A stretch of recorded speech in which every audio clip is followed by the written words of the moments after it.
Salutare tuturor, bun venit la Electric Live. Astăzi suntem din nou la muncă și halele astea cred că vi le-am mai arătat. Ghiși ce avem noi aici. Panouri fotovoltaice Made in China. Ok. Sunt panouri de 410W, dacă nu mă înșel, așa-i? Cred că. Am uitat pe ele afară la colegii tăi, la muncitorii tăi, pardon. Și omul nostru de aici din România, că v-ați prins, e din România, de fapt toată echipa e din România. Ia uite ce face. Face niște punți între panouri. Nu are numai de, câte ai? 180? 100. De făcut. 200, numai 180. 200. Punem conectorii MC4. Îi strânge, îi sertizează. Mai ai 2, 4, 6, 8, 10, 11. Nu, mai ai încă 160 și... A, mai ai aici. Așa că colegul nostru mare și o grămadă de tamburi.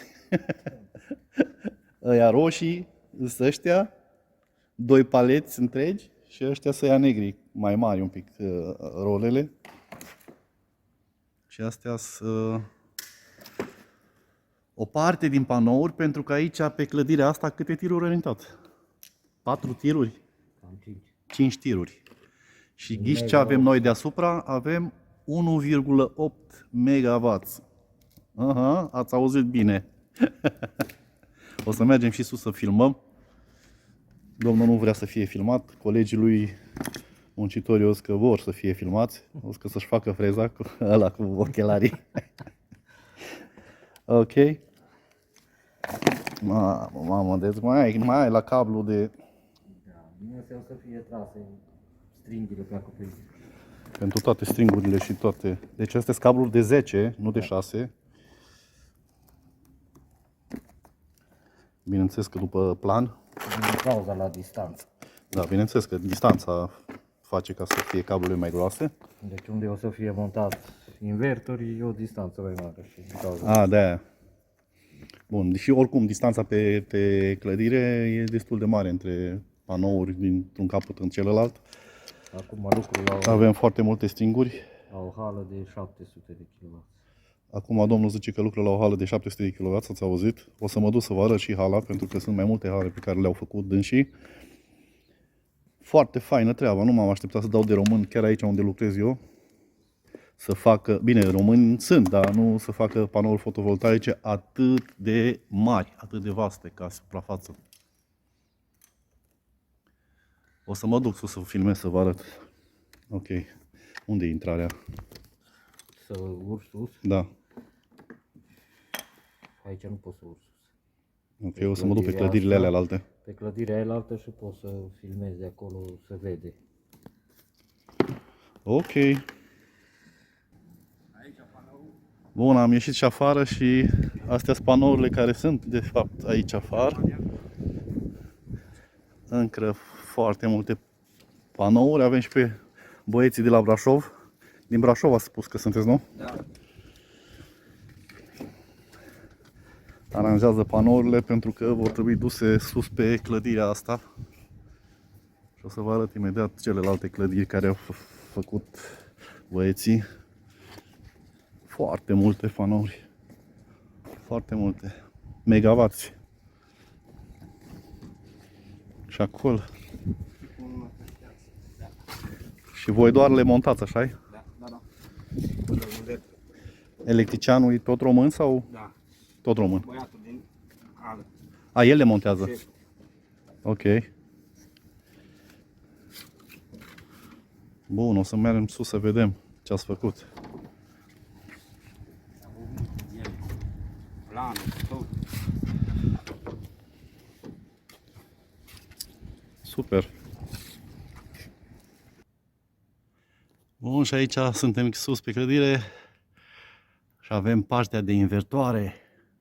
Ia uite câte sunt. O grămadă de invertoare de la Huawei, da? cu foarte multe stringuri. Invertoare trifazate.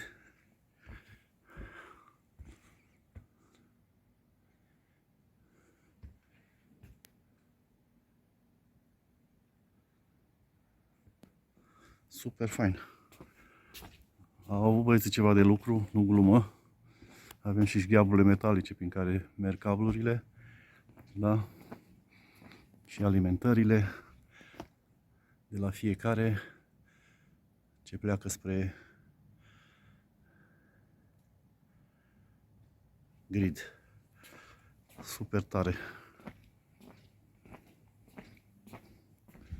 Super tare. Foarte mare lucrarea. O să fie și pe clădirea de acolo și pe aia de acolo și pe una din spate s-a făcut. Pe asta de aici la fel s-a făcut. Ia să mergem sus să vedem 1,8 MW în panouri cum arată. Și astea sunt panourile, cât vezi cu ochii. Pe niște hale imense, panouri fotovoltaice.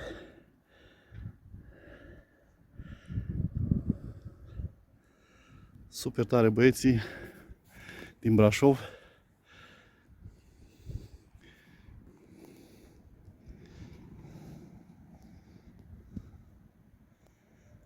Merge la... Da, aici avem și partea de protecție contra fulgerelor. Tot felul de sisteme.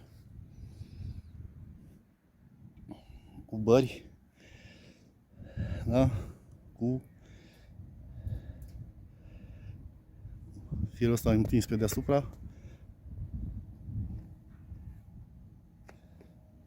Protecție. Captorii, cei care captează barele de captare, piese de legătură. Foarte tare.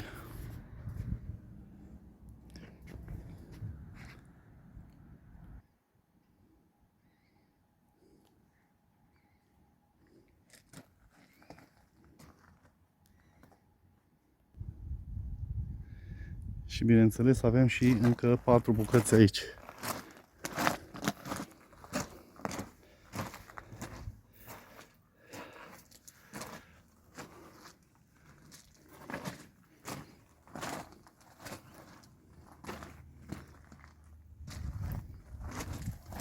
Foarte mare lucrarea.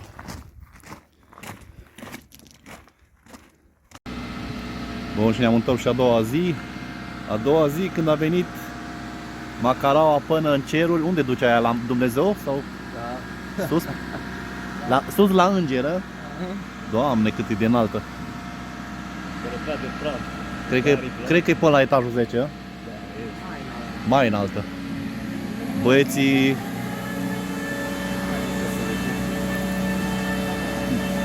dau panourile pe clădire sus.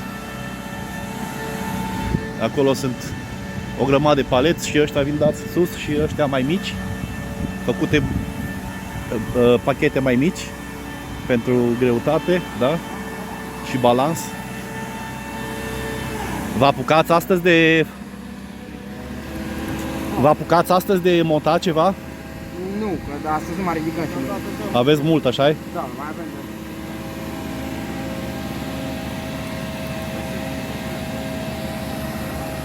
O să mă dau de aici să-i las să lucreze.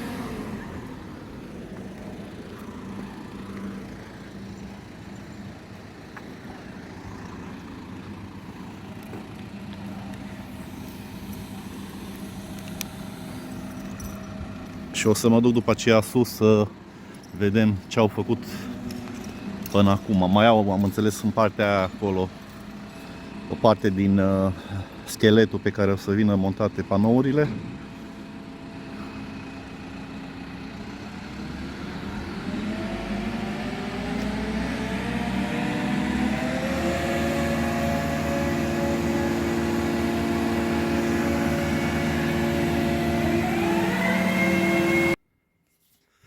Bun, și o să urcăm pe clădire. O să urcăm sus.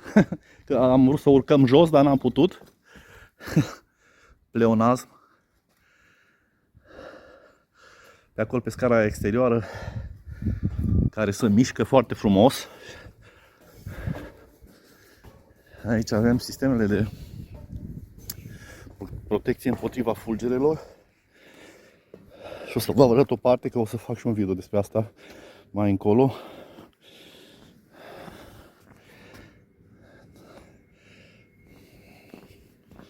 Da?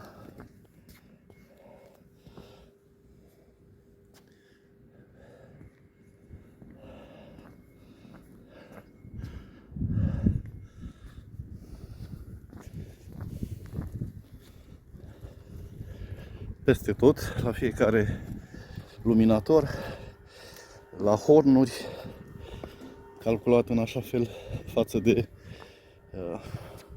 partea metalică a canalelor, a șgheaburilor metalice. Pe lângă, da, este calculat fiecare unghi, fiecare metru pătrat față de instalațiile astea de aerisire. Și ce frumos! Am o senzație specială. Of, Doamne!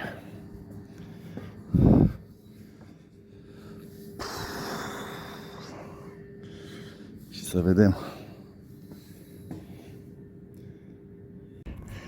Bun, și așa arată profilele noastre, suporții noștri care sunt pe hectare aici. Da?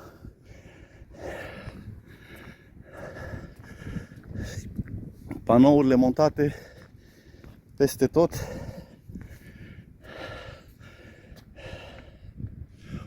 Am obosit.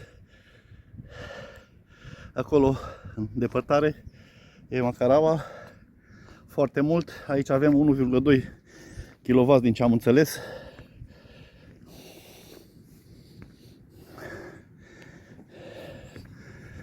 Și în partea aia, Oceanul Pacific, a ieșit nu pește mic, ci a ieșit un panou mic. E acolo. 1,8 MW, pardon. Ok.